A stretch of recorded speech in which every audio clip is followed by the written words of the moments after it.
రైతు సంక్షేమ పథకాలను విస్మరించి ప్రభుత్వం రైతుల సాగు భూములపై కన్నేసిందని ఎమ్మెల్యే కోవా లక్ష్మి తీవ్రంగా విమర్శించారు. ఆసిఫాబాద్లోని తన నివాసంలో మాజీ ఎమ్మెల్యే కోనేరు కోనప్ప స్థానిక నాయకులతో కలిసి నిర్వహించిన మీడియా సమావేశంలో ఆమె మాట్లాడారు. భూభారతి రికార్డులో రైతుల పట్టా భూములను సైతం ప్రభుత్వ భూములుగా చూపుతూ రైతులను కార్యాలయాల చుట్టూ తిప్పుతున్నారని మండిపడ్డారు. చట్టంలోని 22A లోపాల వల్ల అమాయక రైతుల భూములు నిషేధిత జాబితాలోకి చేరాయని ఆరోపించారు. ప్రభుత్వం తక్షణమే స్పందించి లోపాలను సరిచేసి బాధిత రైతులకు న్యాయం చేయాలని డిమాండ్ చేశారు. రెవెన్యూ శాఖ మంత్రి గారు చెప్పినట్టు ఈ నిషేధిత జాబితా నుంచి తొలగించినట్లయితే సరే, కాకపోతే 10 రోజుల తర్వాత మేము కూడా మా పార్టీ తరఫున కార్యాచరణ రూపొందిస్తాం.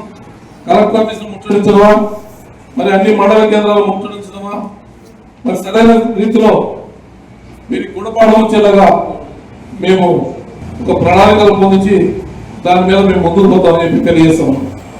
చేయాల్సిన అవసరం వచ్చినట్టుగా కనపడతా ఉంది. చూస్తూ ఉంటే నిన్నటి వరకు రైతులు అనేక ఇబ్బందులు పడ్డారు.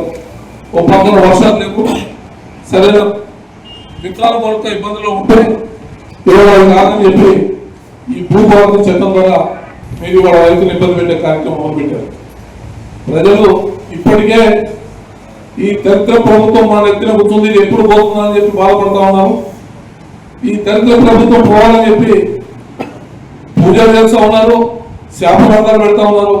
మరి దానికి తోడు ఈ పల్లెల్లో ఈ భూముల పంచాయతీ కనుక పల్లెల్లో ప్రతి ఒక్కరికి తెలిస్తే రేపు రోజున ఏమవుతుందో ప్రభుత్వమే ఆలోచించుకోవాలని చెప్పి మనం చేస్తూ ఉన్నా. ఇప్పుడిప్పుడే తమ్ముడు గుండి సర్పంచ్ గారు నేను ఇక్కడ వచ్చిన తర్వాత వాళ్ళు చెప్తా ఉన్నారు. ఇటు ఇబ్బంది పెడుతున్నారు. మరి ఇటు చూస్తే భూములు ఉన్న భూములు కూడా మరి ప్రభుత్వ భూములుగా చూపెడుతున్నారు. ఇదంతా కూడా నిజంగా చాలా దురదృష్టంగా. ఒక కైలో రైతులకు మేము ఇది చేస్తాం అది చేస్తామని చెప్పి మరి కాంగ్రెస్ ప్రభుత్వం గద్దెక్కించిన తర్వాత మరి వాళ్ళ మంత్రులు ముఖ్యమంత్రులు ఇవాళ చూస్తే రోజు వల్ల ఇవాళ చూస్తే వాళ్ళ ముఖ్యమంత్రి తమ్ముళ్ళు ఇవాళ ఒక ప్రజెంట్ మంత్రి బిడ్డలేమని చెప్తున్నది. ఇవాళ మొత్తం కూడా రేవంత్ రెడ్డి వాళ్ళ తమ్ముళ్ళంతా కూడా భూములు ఏదైనా పడ్డారు, సిటీలో భూములంతా కూడా అక్కడ లాక్కుంటున్నారు.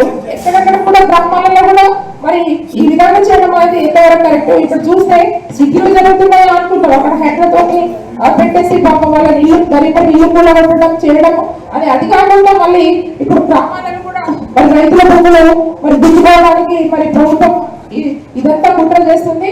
రాబోయే రోజుల్లో ఇంకొక 10 రోజుల దాకా రెవెన్యూ శాఖ మంత్రి గారు